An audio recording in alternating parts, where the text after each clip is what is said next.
오늘은 계시록, 요한계시록 5장 하겠습니다. 5장 1절에서 14절까지 우리 전장 같이 읽고 은혜 받도록 하겠습니다. 요한계시록 5장입니다. 1절에서 14절 말씀입니다. 요한계시록 5장 1절에서 14절 말씀 우리 같이 읽겠습니다.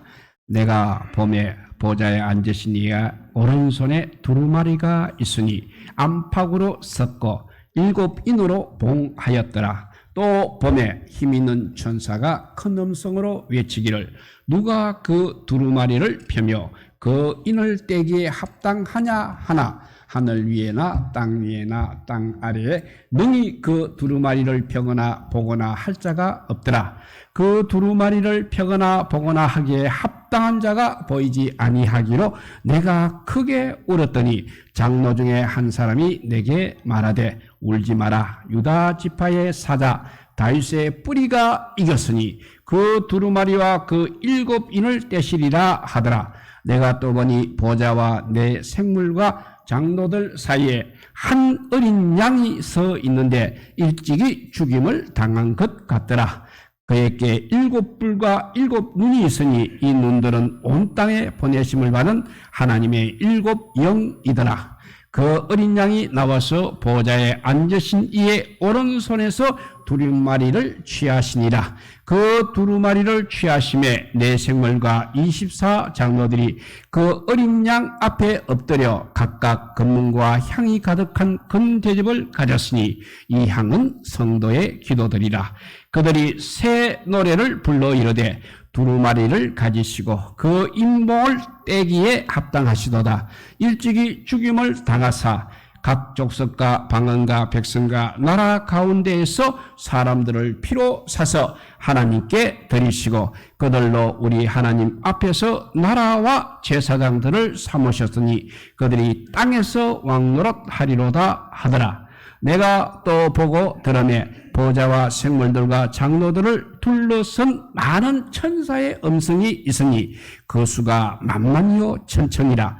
큰 음성으로 이르되 죽임을 당하신 어린 양은 능력과 부와 지혜와 힘과 존귀와 영광과 찬송을 받으시기에 합당하도다 하더라.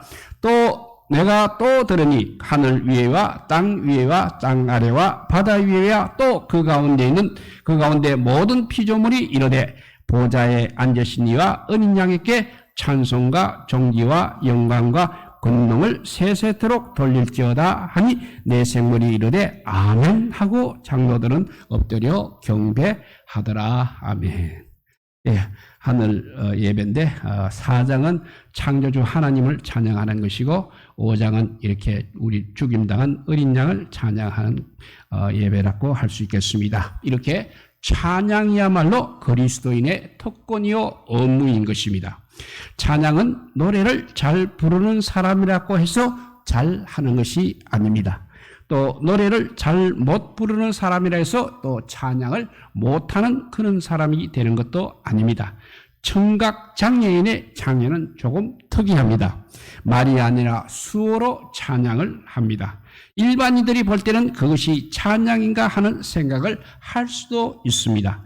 입에서 나는 소리는 그냥 하는 소리일 뿐입니다. 수어를 알지 못하면 무슨 내용으로 어떤 찬양을 하고 있는지도 알 수 없습니다. 그러나 이들의 찬양은 너무나 아름답습니다. 구원의 주님을 온 마음으로 또 온몸으로 높여드리는 곳에는 이렇게 감사가 있고 눈물이 있는 것입니다. 찬양할 이유가 있는 것에는 소리가 없고 제대로 된 곡조가 없어도 찬양이 있는 것입니다. 그래서 찬양은 마음에서부터 시작이 되는 것이기 때문에 그렇습니다. 우리 그리스도인들에게는 하나님을 높여드리는 찬양과 예배가 그렇게 가장 중요한 것입니다. 하나님께서는 우리를 예배의 존재로 창조하셨습니다. 그리고 우리를 구속하여 주셨습니다. 계시록 4장과 5장은 이것을 우리에게 너무나 잘 보여주고 있습니다. 4장의 예배는 4장 11절에서 보는 것처럼 창조주 하나님을 그 대상으로 삼고 있습니다. 만물의 창조주이신 하나님께 그가 받으시기에 합당한 경배를 돌려드리고 있습니다. 이 예배의 5장의 예배는 어린 양 예수 그리스도께 집중이 되고 있습니다. 예수님은 자기 피로 우리를 사서 하나님께 드리셨습니다. 그 구속의 행위 때문에 우리는 예수님을 높이지 않을 수 없는 것입니다. 5장에는 우리의 죄에 대한 언급이 전혀 나타나고 있지는 않지만 1장 5절에 보면 결속에서 우리를 사랑하사 그의 피로 우리 죄에서 우리를 해방하시고 라고 하셨습니다. 예수님께서는 죄의 속박에서 우리를 풀어 자유롭게 하셨습니다. 이제는 영원히 하나님께 속하여 그분만을 우리가 예배드리지 않을 수 없는 이유가 되었습니다. 우리는 오늘 본문을 통해서 우리의 존재 목적인 예배의 이유와 정당성이 무엇인지를 좀 더 깊이 배울 수 있기를 바랍니다. 5장의 찬양에서 매우 흥미로운 점은 예수 그리스도가 바로 죽임당한 어린 양의 모습으로 소개되고 있다는 사실입니다. 우리는 5장의 찬양에서 천상에서의 찬양이라는 점을 상기할 필요가 있습니다. 일반적으로 우리는 장성한 사람이 된 뒤에는 어린 아이의 일을 잊어버리는 것입니다. 천상의 예배 현장에서 굳이 지상에서 일어난 일이 언급될 필요가 있겠습니까? 그러나 천상의 예배에서도 예수 그리스도는 그가 지상에서 행하신 그 한 가지 일로 인해 찬양을 받고 있는 것입니다. 그의 모습 자체가 죽임당한 어린 양의 모습으로 그렇게 소개하고 있는 것입니다. 6절은 예수 그리스도를 이렇게 소개하고 있습니다. 내가 또 보니 보좌와 내 생물과 장도들 사이에 한 어린 양이 서 있는데 일찍이 죽임을 당한 것 같더라 했습니다. 일찍이 죽임을 당한 것 같다라는 번역은 혹시 오해를 불러일으킬 수도 있는 것입니다. 이는 죽임을 당할 수도 있고 아닐 수도 있다는 그것이 아니라는 것입니다. 여기서 같다라고 번역된 것을 당함으로써라고 로버로서 옮기는 것이 더 좋을 것 같습니다. 어린 양 예수 그리스도는 죽은 것 같더라가 죽임을 당한 것 같더라가 아니라 죽임을 당한 자로서 보좌 곁에 서 계셨다 이렇게 번역을 하면 좋겠습니다. 이 표현은 어린 양이 단순히 죽은 것처럼 보인다는 것이 아니라 그 일이 실제로 일어났음을 말해주는 것입니다. 말할 것도 없이 그 일은 예수님의 지상 생애 속에서 일어났던 것입니다. 일찍이는 바로 이를 상기시키는 기능을 가지고 있습니다. 그가 죽임을 당한 것이 땅 위에서의 일이라는 것을 모르는 사람은 없을 것이기 때문입니다. 예수님께서는 지금 천상에 계십니다. 그렇지만 그는 언제까지나 이렇게 죽임을 당하신 그 모습으로 남아 계시는 것입니다. 그리고 서 있는 데라는 단어는 완료 분사형입니다. 그 서 있는 상태가 항구적임을 나타내는 것입니다. 이는 예수 그리스도께서 언제까지나 항구적으로 죽임을 당한 자의 모습으로 남아 계신다는 것을 우리에게 말해주고 있습니다. 우리가 어머니의 모습을 백발이 다 되셔도 나를 낳으신 분으로 기억하는 것처럼 어린 양은 지금 천상의 영광 가운데 계시면서도 지상에서 죽임을 당한 분으로 나타나고 있다는 것입니다. 이것이 바로 우리 예수님의 대표적인 이미지인 것입니다. 우리는 예수 그리스도를 이 세상에 살 동안만 아니라 영원한 나라에서도 죽임을 당하신 어린 양의 모습으로 기억하고 찬양할 것입니다. 영국의 시인 윌리엄 쿠퍼가 우리 찬송가 258장 4절에서 살 동안 받는 사랑을 늘 찬송하겠네라고 죽임을 당하신 어린 양을 이렇게 아름답게 묘사하였습니다. 그러나 우리는 머뭇거리는 혀가 그 기능을 거치고 우리의 차가운 몸이 흙 속에 묻힐 때 우리는 영원한 나라에서 더 좋은 곡조로 변함없이 어린 양을 찬양하게 될 것입니다. 그래서 아까 그 258장 5절에 이후에 천국 올라가 더 좋은 놀이로 날 구속하신 은혜를 늘 찬송하겠네 했습니다. 이것이 바로 우리의 영원한 찬양의 제목이 될 것입니다. 오늘 본문은 그 찬양의 제목을 9절에서 새 노래라고 소개하고 있습니다. 그리고 그 노래의 내용을 9절과 10절에서 이렇게 소개하고 있습니다. 두루마리를 가지시고 그 인봉을 떼기에 합당하시도다. 일찍이 죽임을 당하사 각 족속과 방언과 백성과 나라 가운데서 사람들을 피로 사서 하나님께 드리시고 그들로 우리 하나님 앞에서 나라와 제사장들을 삼으셨으니 그들이 땅에서 왕노릇하리로다 라고 그 노래 내용을 소개하고 있습니다. 이 찬양의 핵심은 예수 그리스도의 구속 행위인 것입니다. 4장에서 아까도 말씀한 대로 하나님의 창조 행위를 찬양하는 것과 이렇게 예수님의 구속 행위가 짝을 이루고 있는 것입니다.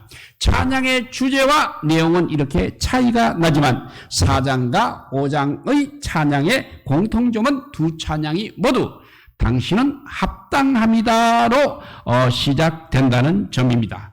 두루마리를 가지시고 그 인봉떼기에 합당하시도다라는 우리말 번역은 주어가 생략해 있습니다. 그러면 누가 합당하다는 것입니까? 우리말 번역은 그가 아니면 어린 양을 연상하게 합니다. 그러나 원문은 3인칭 단수인 그가 아니라 2인칭 단수인 너를 주어로 상정하고 있습니다. 그러니까 너가 합당하다는 의미인 것입니다. 이 너가 다름 아닌 예수 그리스도이십니다. 그런데 이를 그냥 너로 이렇게 2인칭으로 번역할 수 없고 그리고 그렇다고 너로 번역할 수도 없고 또 그렇다고 해서 당신이라고도 이렇게 번역하려니까 어색하니까 그냥 생략해 버린 것입니다. 그가 되었든 너가 되었든 내용이 같으면 되지 표현이 무슨 큰 문제인가 라고 생각할 수도 있지만 또 그 차이가 결코 무시할 수는 없는 것입니다. 예를 들어 하나님 그는 선하십니다 라는 표현과 하나님 당신은 2인칭으로 당신은 선하십니다 라는 표현을 생각해 보면 내용은 큰 차이가 없습니다. 그러나 앞에 것은 하나의 신앙 고백문이라면 3인칭을 했을 때는 신앙 고백문이 되면 2인칭을 했을 때는 찬양 또는 기도의 형식이 되는 것입니다. 그리고 3인칭이 하나님에 대한 간접적 지술이라고 하면 2인칭은 직접적인 말 건냄이 되는 것이고 또 3인칭이 신학적 진술이라고 하면 뒤에 2인칭은 예배와 성령의 언어가 되는 것입니다. 우리는 하나님에 대한 제3자적 진술, 신앙만 해서는 안 됩니다. 그 앞에서 우리가 엎드려 경배를 드리는 존재가 되어야 하는 것입니다. 하나님께 예배나 기도를 하지 않으면서도 3인칭 그냥 신학적 진술은 얼마든지 가능한 것입니다. 그러나 진정한 신학은 하나님에 대한 고백하는 그대로 그 앞에서 엎드려 예배하고 기도하는 행위로 표출하지 않으면 안 되는 것입니다. 또 내 생물과 24장로들은 지금 그린 내 생물과 24장로들은 지금 어린 양에 대한 3인칭 진술 행위를 하는 것이 아니라 직접 이렇게 어린 양 앞에서 예배를 드리고 있는 것입니다. 무엇 때문에 어린 양이 그렇게 예배받기에 합당한 것입니까? 4장에서는 우리 하나님께서 천지를 만물을 창조하셨기 때문에 그가 찬양 받으시기에 합당하다고 말하고 있습니다. 그러나 5장에서는 어린 양 예수 그리스도께서 우리 사람들을 구속하셨기 때문에 그냥 찬양 받으시기에 합당하다고 말하고 있습니다. 이렇게 창조와 구속, 이것은 사람이 할 수 있는 일이 아닌 것입니다. 그러므로 합당함은 오직 하나님과 어린 양에게만 속하게 되는 것입니다. 이 합당함을 합당한 그분께 돌려드리는 것이 바로 예배인 것입니다. 그래서 예배나 찬양은 인간 스스로서는 불가능한 일을 기반으로 하고 있습니다. 그런 점에서 찬양을 한다는 것은 단순히 노래를 한다는 것과는 다른 행위라는 것입니다. 우리는 우리 자신을 즐겁게 하기 위해 노래를 부르고 있습니다. 그러나 찬양한다는 것은 오직 하나님께서만 하실 수 있는 일을 하나님께서 하셨기 때문에 그분께 당신이 합당합니다라고 말씀드리는 행위가 찬양인 것입니다. 그러므로 찬양은 이렇게 우리가 불가능한 것을 불가능의 가능성을 그 특징으로 가지고 있는 것입니다. 인간 스스로는 불가능한 일을 우리 하나님께서 가능하게 해 주신 것입니다.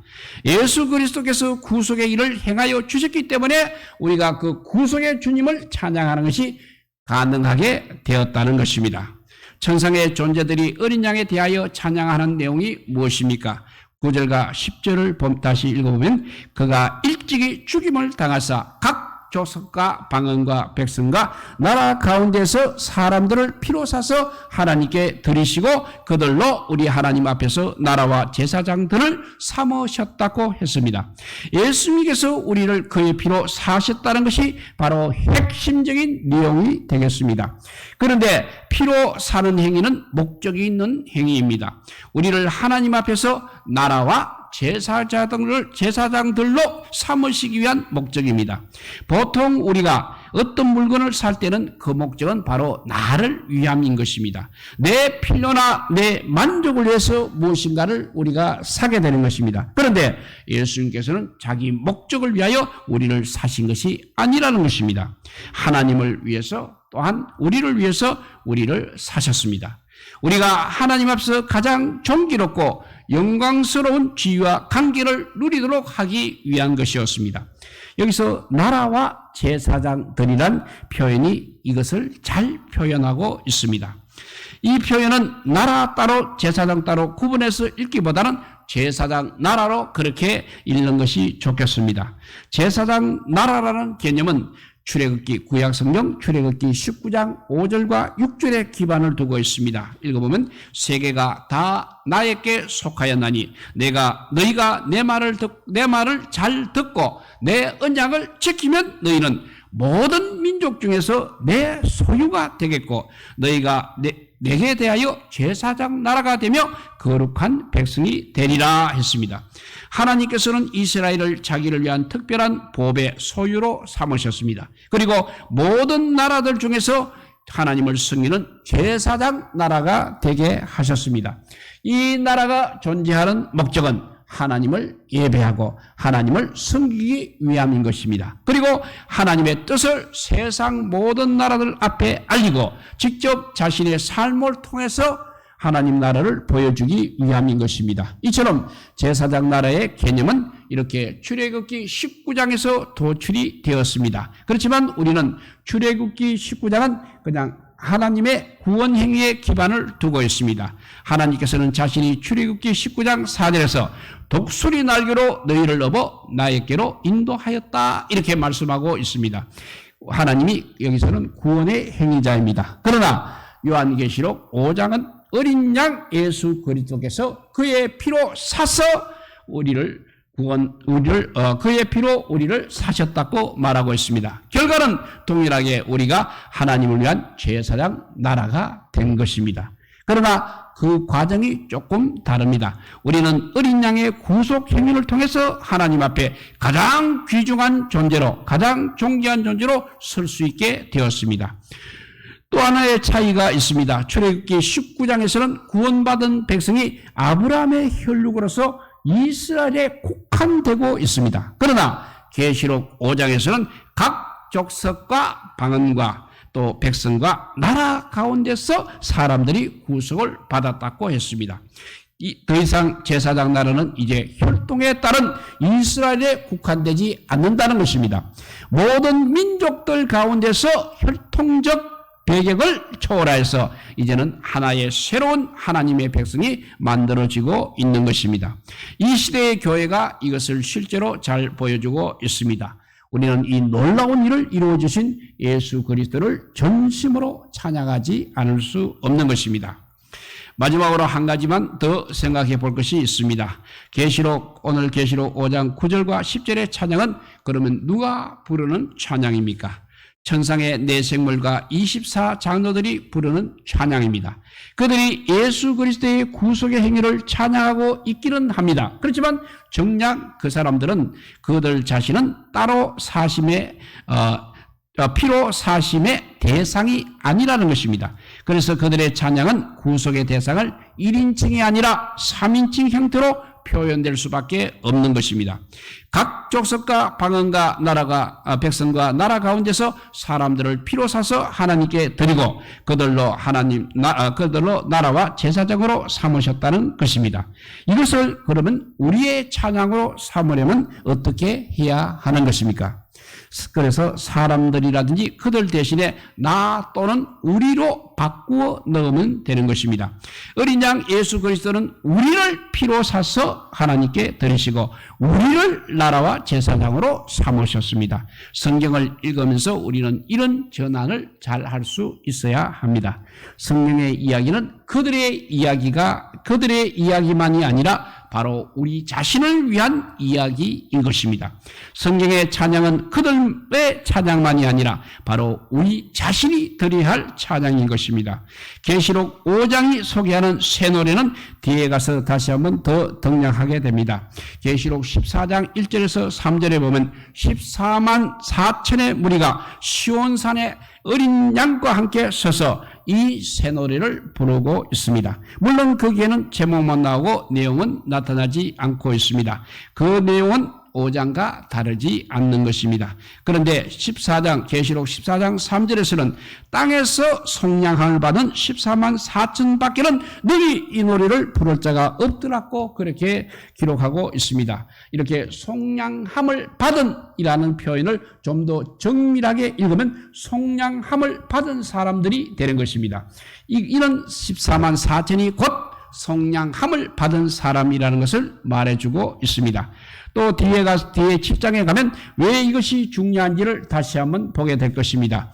14장 3절에 속량하다 이 말은 5장 오늘 9절에 사스와 동일한 동사인 것입니다. 5절의 새노래를 14장에서는 속량 즉 사심의 당사자들인 14만 4천이 부르고 있는 것입니다. 그런데 이 노래를 이 속량함을 받은 사람들이 14만 4천 외에는 배워서 부르지 못한다고 이야기하고 있습니다. 왜 그렇습니까? 이 노래가 복잡하고 어려워서 그런 것입니까? 전문가들만 알 수 있는 특별한 노래라서 그런 것은 아닐 것입니다.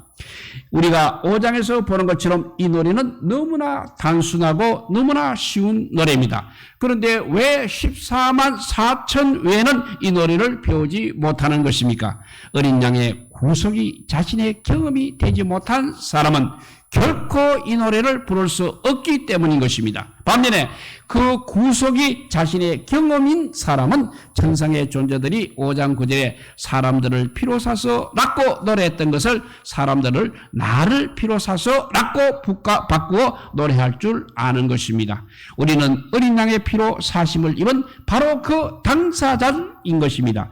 그 은혜가 바로 나를 위한 은혜인 것입니다. 그러므로 우리는 천상의 존재들보다 더 감격에 겨워서 이 새 노래를 나의 노래로 부르는 것입니다. 우리가 천상의 존재들을 생각할 때 그들을 흠모할 만한 것이 너무나 많이 있습니다. 그들은 정말 하나님을 친히 대면하고 있습니다. 우리가 겪은 아픔과 연약함을 겪지 않아도 됩니다. 하지만 우리가 가진 것을 또 그들은 가지지 못한 것도 있는 것입니다. 그래서 그들이 우리를 흠모하기도 하는 것입니다. 찬송가 508장에 보면 주님에게 부탁하신 일 천사도 흠모하겠네. 화목케 하라는 구주의 말씀을 온 세상 전하세라는 찬송이 있습니다. 그리스도의 구속과 관련해서는 천사도 우리의 경험을 흠모하고 있다는 것입니다. 왜냐하면 그들은 그것을 직접 겪어보지 못했기 때문인 것입니다. 아무 자격이 없는 우리를 피로 사서 하나님 앞에 나라와 제사장들로 세워주신 예수 그리스도의 구속의 은혜는 이렇게 천상에 있는 사람들을 위한 것이 아니라 바로 우리와 같은 죄인들을 위한 것입니다.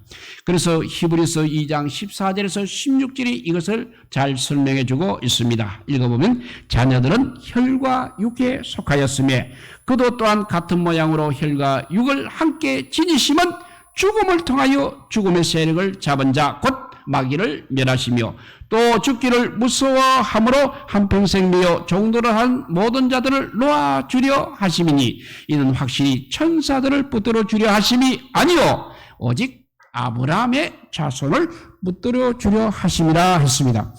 우리는 나를 위한 구속의 은혜를 찬양하기 위하여 천사의 노래를 흠모하는 사람들입니다. 그러나 천사의 노래가 아니라도 찬양하지 아니할 수 없는 이유를 가진 사람은 살아서든 죽어서든 어린 양 예수 그리스도의 찬양을 결코 멈출 수 없는 것입니다. 사랑하는 성도 여러분, 우리는 어린 양 예수 그리스도의 구속의 은혜의 당사자들입니다. 그분이 우리를 피로 사서 아버지 앞에 영광스러운 제사장들로 세워주셨습니다. 그러므로 그분은 우리의 찬양을 받기에 너무나 합당하신 분이십니다. 우리가 이 땅에 사는 날 동안 이 구속의 은혜를 뜨겁게 찬양하며 살 수 있기를 바랍니다. 우리의 혀와 입이 닫히고 호흡이 거치는 그날, 우리는 찬송가 258장 5절 보면 이후에 더 좋은 노래로 날 구속하신 은혜를 늘 찬송하게 될 것이라 했습니다. 나아가 우리를 사서 아버지 앞에 제사장 나라로 세워주신 예수 그리스도의 목적을 잘 수행하는 삶을 살아가시기를 바랍니다. 우리는 이 세상 속에서 하나님의 뜻을 구현하는 제사장 나라의 사명을 부여받았습니다.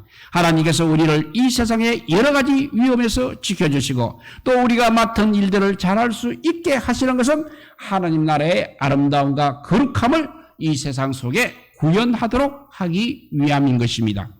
이 사명을 위하여 더 간절히 하나님의 지혜를 구하며 살 수 있기를 바랍니다. 우리 모두가 어린 양 예수 그리스도의 인도를 따라 이 세상 속에서 왕적 제사장으로서의 특권과 사명을 잘 수행하며 살아가시기를 우리 주님의 이름으로 축복드립니다. 기도하겠습니다. 사랑의 하나님 감사합니다. 정말 천상에서 드린 예배의 모습을 우리가 보게 하여 주시니 감사합니다. 구속함을 경험하지 못한 사람도 이렇게 어린 양 예수 그리스도를 찬양하고 있습니다. 우리는 구속함을 받은 당사자입니다. 어찌 아버지여 찬양하지 않을 수가 있겠습니까? 어찌 예배하지 않을 수가 있겠습니까? 우리를 피로 사서 제사장 나라를 세워주시고 제사장 나라의 사명을 부여하신 그 크신 주님의 은혜에 늘 찬양하며 감사하는 우리 모두가 되게 하여 주시기를 간절히 빌고 원하올 때 우리 구주 예수 그리스도 이름으로 기도드리옵나이다. 아멘.